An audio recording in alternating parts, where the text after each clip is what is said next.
বিয়ের 2 মাস পর থেকেই আমি একটা বিষয় খুব ভালো করে লক্ষ্য করতাম। আমার ছোট বোন তানিয়া যখন আমার বাসায় আসতো, আমার স্বামী তখন আমার সাথে ঘুমাতে চাইতো না। কোল বালিশটা নিয়ে অন্য রুমে চলে যেত।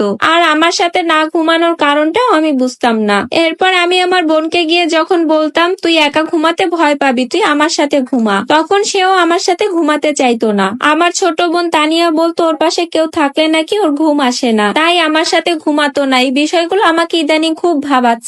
আমার স্বামী আজকে অফিস থেকে অনেক আগেই চলে এসেছে, অথচ অন্যদিন রাত 8টার আগে কখনোই তাকে আমি বাড়ি ফিরতে দেখিনি। রাতে খাবারের সময় যখন আমি আমার স্বামীকে বললাম, আমি কিন্তু রাতে একা ঘুমাতে পারবো না, আমার একা ঘুমাতে ভয় লাগে, তুমি না হয় তানিয়া যে কোনো একজনকে আমার সাথে ঘুমাতে হবে, তখন আমার স্বামীর মুখটা, আমার বোনের মুখটা কেমন যেন কালো হয়ে গেল। তখন আর আমার বুঝতে কিছু বাকি রইলো না। সত্যি যদি এই সন্দেহটা আমার ঠিক হয়, তাহলে আমার হয়তো আর বেঁচে থাকা হবে না। যাদেরকে আমি এত ভালোবেসে বেঁচে আছি, তারাই যদি আমাকে ধোঁকা দেয়, তাহলে হয়তো হতভাগা মানুষ পৃথিবীতে আমার চেয়ে আর কেউ হবে না। এসব ভাবনার মাঝে আমার ছোট বোন আমাকে বলল, আপা তুই ভাত খেয়ে নে, আজকে আমি তোর সাথেই ঘুমাবো। আমি আর কিছু বললাম না, খেতে লাগলাম। রাতের বেলা আমার বোন আমার সাথেই ঘুমালো, আর আমার স্বামীও অন্য রুমে ঘুমালো। তবুও আমার মনে শুধু একটা ভয়ই কাজ করছে, আমার ধারণাটা যদি সত্যিই হয়ে যায়। তাই তো ঘুমানোর 1 ঘন্টা পরে আমি চমকে উঠে যাই একদম। পাশে আমার বোন নেই। যখন আমার বোনকে বিছানায় দেখলাম না, তখন বুকের ভিতরটা কেমন জানি করে উঠলো। আমার সন্দেহটাই তাহলে ঠিক হলো। তাই আমি বিছানা থেকে আস্তে আস্তে উঠে